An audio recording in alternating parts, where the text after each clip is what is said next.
Putin की missile बौछार, Ukraine में भयंकर तबाही। 15 घंटे पहले पुतिन की रूसी सेना ने जिस तरह से आसमान से आग उगलती मिसाइलों से यूक्रेन पर हमले किए हैं, उसने राष्ट्रपति जेलेंस्की और उसके कमांडरों की चीखें निकाल दी हैं। कई महीनों के बाद रूसी मिसाइल ब्रिगेड ने यूक्रेन की राजधानी कीव पर बेहद खौफनाक और बड़ा हवाई हमला किया है। हम आपको आज 3 खबरें दिखाने जा रहे हैं जिससे साबित हो रहा है कि भले राष्ट्रपति बाइडेन और नवनिर्वाचित राष्ट्रपति डोनाल्ड ट्रंप दावा करें कि रूस यूक्रेन जंग में आखिरी रास्ता समझौता ही है, लेकिन पुतिन के तेवर और जंगी एक्शन साबित कर रहे हैं कि लगभग 3 साल से चल रही यूक्रेन जंग अभी रुकने वाली नहीं है। कीव पर हुए रूसी हवाई हमलों ने अमेरिका और नेटो के एयर डिफेंस की धज्जियां उड़ा दी हैं। हम आपको दिखाने जा रहे हैं कि कैसे पुतिन ने बातचीत की आड़ में यूक्रेन के बड़े इलाके पर कब्जा लगभग कर लिया है। बैलिस्टिक मिसाइल से हमले, कीव में मौत की सुनामी। यूक्रेन की राजधानी कीव पर राष्ट्रपति जेलेंस्की को बड़ा नाज है। जेलेंस्की को लगता है कि राजधानी कीव के ऊपर ना तो पुतिन की मिसाइल हमला कर पाएंगी और ना ही आत्मघाती ड्रोन। जेलेंस्की को लगता था कि अमेरिका और नेटो के दर्जनों एयर डिफेंस सिस्टम कीव पर एक भी मिसाइल को गिरने नहीं देंगे, लेकिन 15 घंटे पहले जेलेंस्की, बाइडेन और ट्रंप की जंगी अकड़ को पुतिन की मिसाइल सुनामी ने तबाह करके रख दिया है। रूसी मिसाइल ब्रिगेड ने अपनी बैलिस्टिक मिसाइलों से इतने सटीक हमले कीव पर किए हैं कि पूरे कीव में चारों तरफ भारी तबाही और सुनामी जैसे हालात दिख रहे हैं। जरा रूस के मिसाइल और ड्रोन हमले के बाद यूक्रेन की राजधानी कीव का हाल देखिए। रूस का मिसाइल और ड्रोन हमला कीव पर जबरदस्त हुआ है। भयंकर धमाकों के साथ देखते ही देखते दर्जनों रूसी इस्कंदर मिसाइलों ने कीव में तबाही मचा दी है। खबरों के मुताबिक यूक्रेन में कई इलाकों में रूसी हवाई हमलों से 6 से ज्यादा लोग मारे गए हैं। आप तस्वीरों में साफ देख सकते हैं कि रूस के हमले के बाद कीव के बड़े इलाके में पानी की पाइपलाइनें फट गई। इससे सुनामी जैसे नजारे दिखने लगे। कीव पर हमले का इसी से अंदाजा लगा सकते हैं कि कीव में मौजूद स्टोर भी मिसाइल हमले में बर्बाद हो गया। क्षेत्रीय गवर्नर इवान मेडोरोव के मुताबिक रूस ने रात में यूक्रेन के कई हिस्सों पर भी हमला किया है, जिसमें जपोरिजिया शहर भी शामिल है, जिसमें एक औद्योगिक इमारत उड़ा दी गई। वहीं सैन्य प्रशासन के प्रमुख ओलेक्सांद्र विल्कुल के मुताबिक निप्रोपेट्रोव्स्क क्षेत्र के किरीवी रिह पर रूसी मिसाइल हमले में 5 लोगों की मौत हो गई और 4 बच्चों सहित 19 लोग घायल हैं। अब इसी एनिमेशन से समझ लीजिए कि कैसे पुतिन की मिसाइल ब्रिगेड ने कीव, यूक्रेन और नेटो के एयर डिफेंस सिस्टम को चकमा देते हुए कीव को तबाह कर डाला। रूसी मिसाइलों ने कीव में तैनात ब्रिटेन के Gravehawk air defence system को तबाह कर डाला। यहाँ तक कि लंबी दूरी की सुरक्षा में तैनात अमेरिका के patriot PAC-3 air defence system को भी रूसी बैलिस्टिक मिसाइलों और ड्रोन ने तबाह कर दिया। यूक्रेन को नेटो देश और ब्रिटेन, अमेरिका से मिले एयर डिफेंस सिस्टम रूसी हवाई हमलों के सामने फेल साबित हुए। अब आप ये भी जान लीजिए, नेटो का एयर डिफेंस फेल, रूस ने यूक्रेन को रौंद डाला। यूक्रेन के पास तो सोवियत युग के S-300 और BOK M1 मध्यम दूरी की एंटी मिसाइल प्रणालियां हैं जो रूस की ही बनी हुई हैं, लेकिन अब रूसी मिसाइलें इन्हें तबाह कर रही हैं। इसके अलावा यूक्रेन को जर्मनी से कम दूरी की गेपार्ड प्रणाली और US से Avenger short range air defence system दिए गए हैं जो रूस की क्रूज मिसाइल और ड्रोन को रोक नहीं पा रहे हैं। यूक्रेन के पास अमेरिकी MIM-23 हॉक रेतीयोन है जो रूसी हमलों को रोक नहीं पाए हैं। नॉर्वे के कॉन्सबर्ग द्वारा विकसित NASAMS और जर्मनी की इरिस-T SLM भी यूक्रेन के रूसी हमलों को रोक नहीं पाए हैं। लंबी दूरी की सुरक्षा अमेरिका के पैट्रियट PAC-3 और फ्रांस और इटली द्वारा दिए गए यूरोसैम SAM-T भी रूसी हवाई हमलों के सामने फेल साबित हुए हैं। В нього все повибивало, не знаю, що буде робити, зима. Тварі, нелюди, що ще сказати. Холодно, люди, як будуть жити без вікон, що будуть робити. Постраждавші, може хтось пішов на роботу, 3 загиблі. Нелюди, що ще сказати. रूस ने यूक्रेन के एयर डिफेंस को तबाह करके यूक्रेन से बड़ा बदला लिया है। पिछले 10 दिनों में यूक्रेनी मिसाइल ब्रिगेड ने रूस के एयर डिफेंस सिस्टम को भारी नुकसान पहुंचाया है। 13 जनवरी 2025 को एक ही दिन में यूक्रेन ने रूस के 5 एयर डिफेंस सिस्टम को तबाह कर दिया था। यूक्रेनी सेना ने दावा किया कि उसने 13 जनवरी को रूस के 2 pencil S-1 anti aircraft missile gun system और एक OASA एयर डिफेंस सिस्टम और 2 S-300 एयर डिफेंस सिस्टम को एक ही दिन में तबाह कर दिया था। इसकी कुल कीमत करीब $35 करोड़ थी। इससे पहले यूक्रेन सेना रूस के S-400 एयर डिफेंस सिस्टम को भी तबाह कर चुकी है। अमेरिका में डोनाल्ड ट्रंप के सत्ता संभालने से ठीक पहले दोनों के बीच जारी ये लड़ाई और तेज हो गई है। यूक्रेन, नेटो और पश्चिमी देशों की खुफिया एजेंसियां इस वक्त पुतिन के परमाणु तेवरों से कांपने लगी हैं। खबरों में दावा किया जा रहा है कि 72 साल के पुतिन पिछले 48 घंटे में अपने टॉप कमांडर और मंत्रियों के साथ मॉस्को से लेकर सेंट पीटर्सबर्ग तक लगातार परमाणु मीटिंग कर रहे हैं। दावा किया जा रहा है कि जब से यूक्रेनी सेना ने नेटो देशों के साथ मिलकर रूस पर लंबी दूरी की मिसाइलों से हमले किए हैं, उसके बाद से पुतिन ने दो टूक कह दिया है कि अब केवल नहीं, सिर्फ जंग के मैदान में ही युद्ध पर फैसला होगा। आने वाले कुछ घंटों में ही रूस की तरफ से यूक्रेन पर या तो परमाणु हमला हो सकता है या फिर लंबी दूरी की बड़ी मिसाइलों से यूक्रेन की राजधानी कीव को तबाह किया जा सकता है।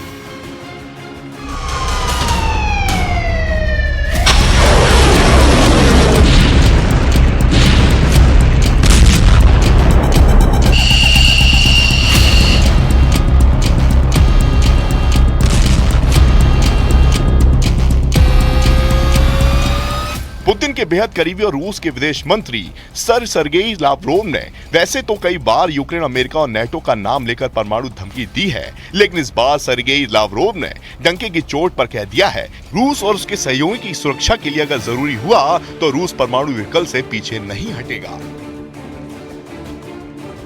रूसी राज्य समाचार एजेंसी टैस की रिपोर्ट के मुताबिक रूसी विदेश मंत्री लावरोव ने रूसी टेलीविजन पर धमकी देते हुए कहा कि हमारे संकल्प और धैर्य की परीक्षा लेने वाले देश अच्छी तरह से जान लें, मॉस्को किसी भी आवश्यक तरीके से अपने राष्ट्रीय हितों की रक्षा जरूर करेगा। लावरोव ने दो टूक कहा, हमारा उद्देश्य परमाणु हथियारों के उपयोग के जोखिमों को बढ़ाना नहीं है, लेकिन अगर रूस के हितों पर गंभीर आंच आई तो कुछ भी संभव है।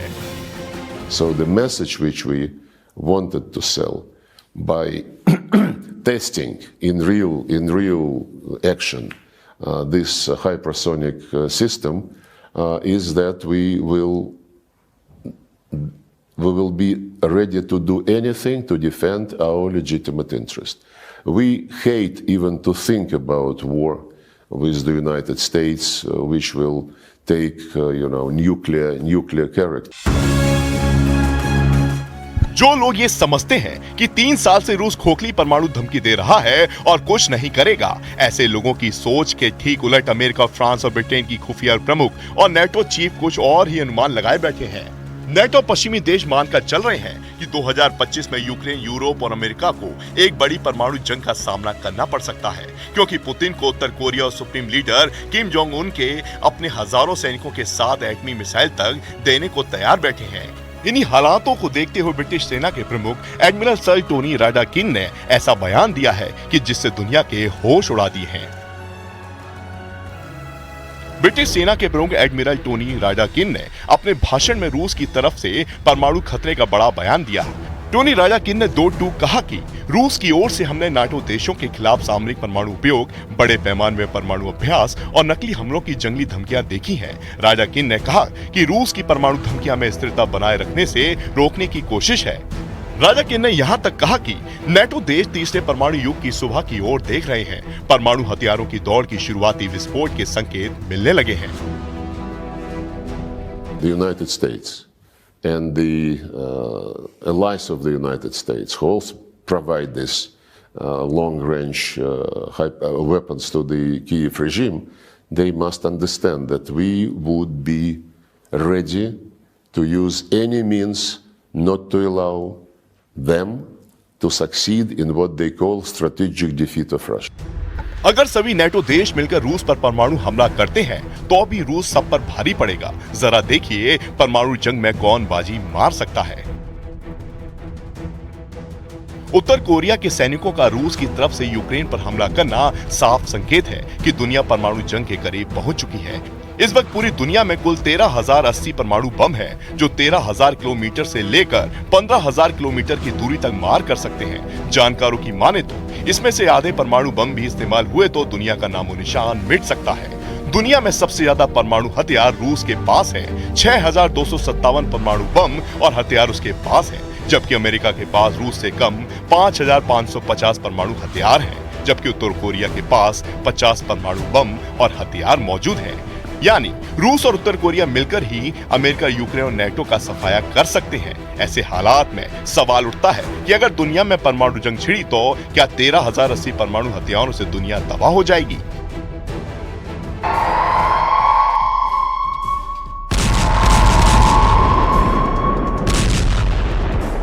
अब देखना होगा ऐसे हालात में रूस यूक्रेन जंग को ट्रंप कैसे रोक पाते हैं। फिलहाल हालात वाकई बेहद संगीन हैं।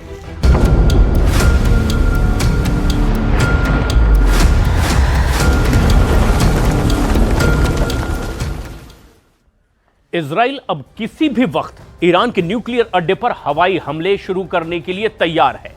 उधर पश्चिमी मीडिया की रिपोर्ट्स में दावा किया गया है कि इजराइल का हमला ट्रंप के शपथ ग्रहण समारोह के बाद शुरू हो सकता है। तो इजराइल ने ईरान के कितने एटमी साइट को तबाह करने के लिए चुना है, इसकी डिटेल भी अब सामने आ गई है। तो वहीं ईरान के सुप्रीम लीडर अली खामनेई ने भी अब प्रेसिडेंट ट्रंप को शपथ से पहले ही एक बारूदी पैगाम भेज दिया है।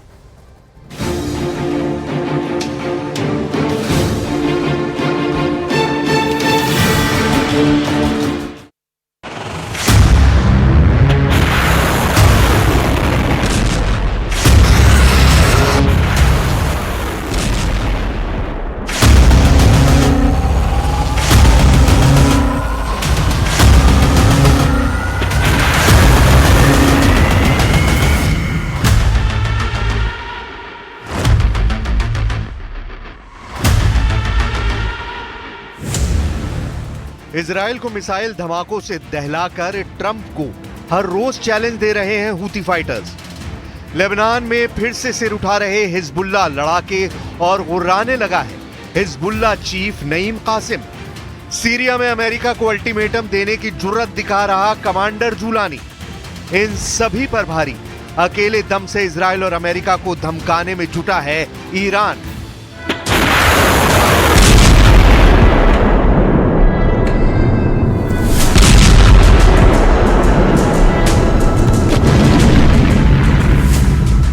ट्रंप को ईरान ने ट्रेलर दिखाया है। अंडरग्राउंड टनल में बना ईरान के जंगी हथियारों का यह गोदाम सुपर पावर को सीधी चुनौती है। ये मिसाइलें, यहां रखा बम और बारूद इजराइल की तबाही का सबब बनने जा रहा है। ईरान जंग के लिए तैयार है, दुश्मन इजराइल हो या फिर दुनिया की सबसे बड़ी ताकत। यानी खाड़ी का बारूदी घमासान ट्रंप की बार बार चेतावनी के बाद भी थम नहीं रहा। इस बीच इतिहास फिर उसी मोड़ पर आ पहुंचा है जहां सर्वशक्तिमान राष्ट्र की कमान डोनाल्ड ट्रंप के हाथ में आ गई है। वॉशिंगटन डीसी का नेशनल मॉल उसी पल का गवाह बनने जा रहा है, जिसका सबसे बेसब्री से इंतजार इजराइल कर रहा है। Prime minister Netanyahu white house से लेकर कैपिटल हिल तक की परेड पर पूरी नजर रखने वाले हैं। इसके बाद होने वाले इनॉग्रल बॉल प्रोग्राम पर ईरान टकटकी लगाए हुए है, क्योंकि इसी इनॉग्रल बॉल के बाद ट्रंप का शपथ ग्रहण समारोह समाप्त हो जाएगा और फिर शुरू होगी उनकी वो सौगंध जो उन्होंने अपने चुनावी प्रचार में ली थी, जो उन्होंने इजराइल के हर दुश्मन को तबाह करने की ठान रखी है। सुपर पावर अमेरिका एक बार फिर से दुनिया को दिखाने जा रहा है कि क्यों 50 सितारों से जड़े इस झंडे का दबदबा पूरी दुनिया में कायम है।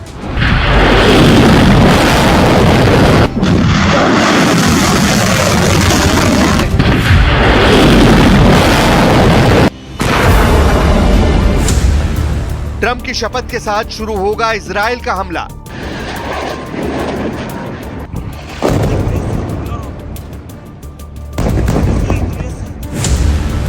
नेतन्याहू के टारगेट पर खामनेई के 7 एटमी अड्डे।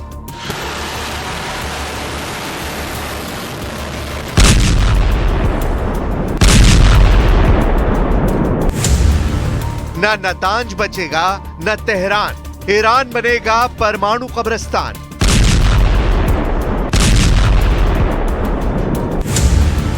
मारेगा इजराइल, दफनाएगा अमेरिका। खाड़ी में फटेगी मिनटमैन मिसाइल।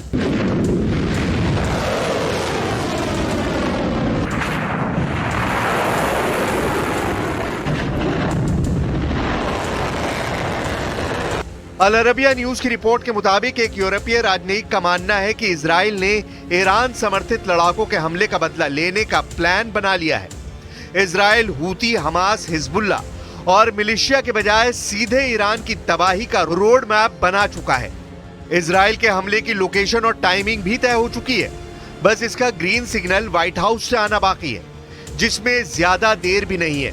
पीएम नेतन्याहू ने इसकी जानकारी दी है कि प्रेसिडेंट ट्रंप और उनकी लगातार बातचीत चल रही है। ट्रंप ने बंधक संकट के खात्मे का जो मिशन शुरू किया है, उसकी कामयाबी के बाद अब असल दुश्मन को सबक सिखाने का वक्त भी आ गया है। ברגע שהוא נבחר, הנשיא טראמפ התגייס למשימה של שחרור החטופים, הוא שוחח אותי בערב ביום רביעי, הוא בירך על ההסכם, והוא הדגיש, בצדק, שהשלב הראשון של ההסכם הוא הפסקת אש זמנית. पीएम नेतन्याहू बार बार इस बात पर जोर दे रहे हैं कि जब भी जरूरत पड़ेगी वो अमेरिका के साथ हमास को फिर से युद्ध में पीटेंगे, जिसके मायने निकाला जा रहा है कि ईरान के खिलाफ इजराइल के हर एक्शन का रिमोट भी ट्रंप के हाथ में होगा। जैसे प्रेसिडेंट बाइडेन के वक्त इजराइल ने जब ईरान में घुसकर जंगी जेट से बम बरसाए, उससे भी बड़े हमले का प्लान इजराइल ने अब बना रखा है। नेतन्याहू इसलिए ही दुश्मन को घर में घुसकर मारने का ओपन ऐलान कर रहे हैं।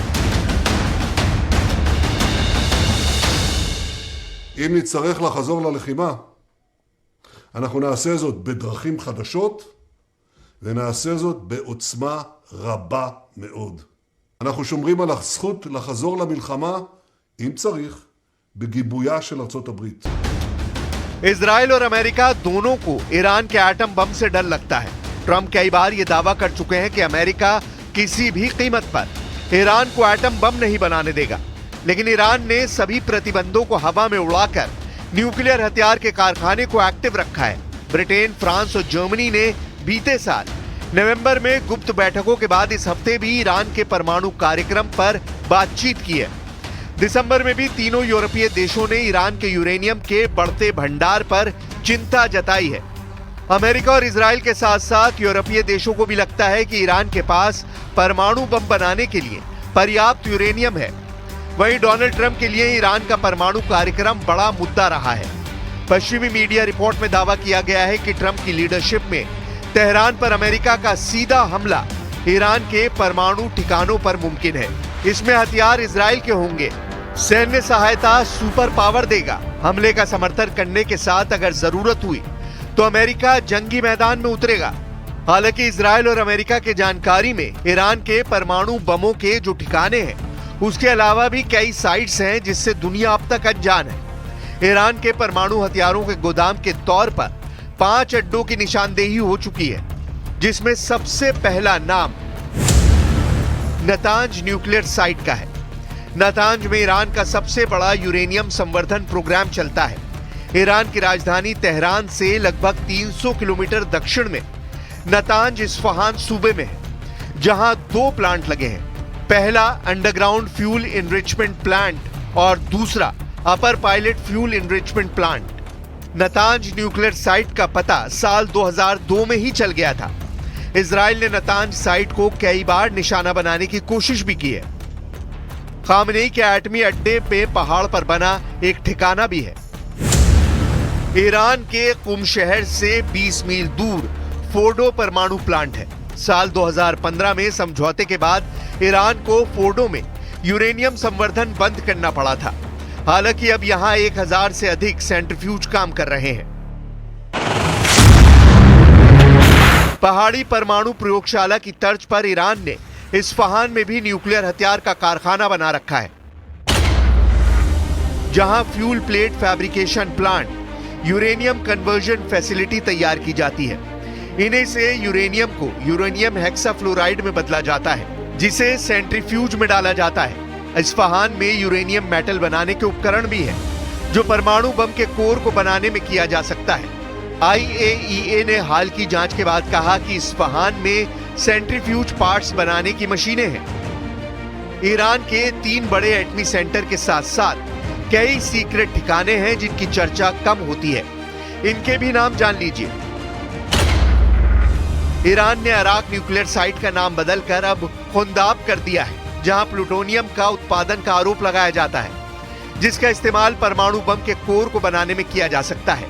ईरान का इकलौता परमाणु ऊर्जा संयंत्र बूशहर में है, जो रूसी ईंधन से चलता है। जिसका इस्तेमाल ईरान बिजली बनाने के लिए करता है। खामनेई की न्यूक्लियर टीम करज में परमाणु प्रोग्राम भी चलाती है। ईरान का एक एटमी अड्डा यज़्द के रेगिस्तान में बताया जाता है। ईरान के एटमी हथियारों का बेस पारचीन में भी है। इस साइट पर ईरान मिसाइलों की टेस्टिंग भी करता है। इसके अलावा खामनेई की एक एटमी लैब राजधानी तेहरान में भी है, जिसे तेहरान रिसर्च सेंटर का नाम दिया गया है। इजराइल मानता है कि ईरान ने एटमी हथियार बना रखे हैं, उन्हें सीक्रेट लोकेशन पर छिपा रखा है। ईरान के एटमी हथियारों की रेंज में पूरा इजराइल आता है। इजराइल में परमाणु बम का सायरन बजने लगा है, चाहे वो राजधानी तेल अवीव हो या फिर हाइफा या फिर कोई और इजरायली शहर। इस वक्त हमास के रॉकेट से ज्यादा खौफ ईरान की मिसाइल का है, क्योंकि अब उसके परमाणु बम भी फिट हो सकते हैं। अमेरिका दावा कर रहा है कि ईरान के पास अब इजराइल तक पहुंचने वाली मिसाइल भी है और उसमें लगाने के लिए एटम बम भी।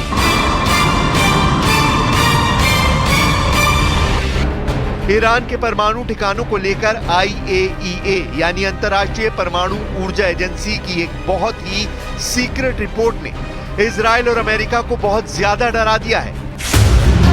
IAEA की सीक्रेट रिपोर्ट में दावा किया गया है कि ईरान ने 60% तक संवर्धित यूरेनियम इकट्ठा कर लिया है। अब कहा जा रहा है कि बहुत जल्दी ईरान इससे 3 एटम बम बना सकता है। ईरान का यूरेनियम का स्टॉक 6 किलो 700 ग्राम से बढ़कर 128 किलो तक पहुंच गया है। एक परमाणु बम बनाने के लिए यूरेनियम का 90% तक संवर्धन करना जरूरी है और दावा किया जा रहा है कि ईरान ने 60% तक संवर्धन कर लिया है। हालांकि 90% तक संवर्धन करने और बम बनाने में उसे कई महीने लग सकते हैं, यानी ईरान अब परमाणु बम बनाने के बहुत करीब है। ऐसे दावे इजराइल और अमेरिका लगातार करते रहे हैं। इजराइल ने हमेशा कहा है कि वो ईरान को परमाणु बम नहीं बनाने देगा। अमेरिका भी ईरान के परमाणु कार्यक्रम को लेकर इजराइल की हाँ में हाँ मिलाता आया है। इस वक्त पूरा पश्चिम एशिया बहुत बड़े युद्ध के बीच सुलग रहा है। ईरान से लेकर इजराइल और तुर्की से लेकर सऊदी अरब, गाजा पट्टी में हो रही बमबारी ने पूरे अरब वर्ल्ड को बारूद के ढेर पर बिठा दिया है।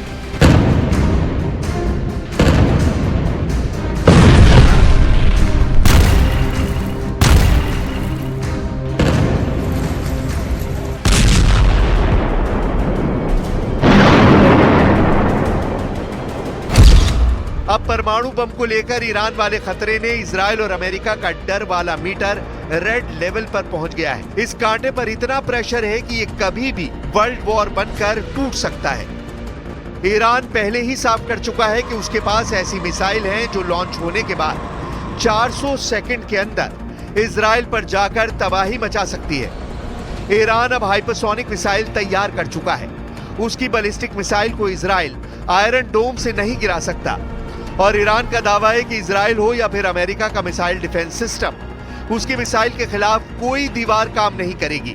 इस वक्त ईरान के परमाणु कार्यक्रम को लेकर जो खबरें हैं, उसे लेकर सबसे सीक्रेट परमाणु अड्डे पर सबकी नजरें हैं। ज्यादा बेहतर क्वालिटी यानी बम बनाने के लिए बेहतर यूरेनियम, ईरान के परमाणु प्रोजेक्ट की प्रोग्रेस रिपोर्ट के तौर पर सैटेलाइट तस्वीरें भी जारी हो चुकी हैं। इजराइल के पास एटम बम है, इससे कोई इंकार नहीं करता। दावे के मुताबिक आज की तारीख में इजराइल के शांत रेगिस्तान में नेगेव परमाणु रिसर्च सेंटर है, जहां ताकतवर हथियार बनाने का काम किया जाता है। Stockholm International Peace Research Institute के मुताबिक इजराइल के पास करीब 90 परमाणु बम है, जो पूरे पश्चिम एशिया को पिघली हुई रेत में तब्दील कर सकते हैं। ट्रंप के बारे में यह भी जग जाहिर है कि वो धमकी के बजाय धमाका करना पसंद करते हैं। ईरान की कुद्स फोर्स के सुप्रीम कमांडर सुलेमानी को मौत के घाट उतारना हो या फिर बात बात पर खाड़ी में बारूदी धमाके कर दहलाना, ट्रंप ने कभी भी देर नहीं लगाई। ऐसे में अब ईरान ने अगर एक भी गलती दोहराई तो परमाणु बमों के फटने का सिलसिला शुरू होगा। नरसंहार के हथियारों के इस्तेमाल से ये महायुद्ध पूरी दुनिया के लिए हानिकारक बनेगा।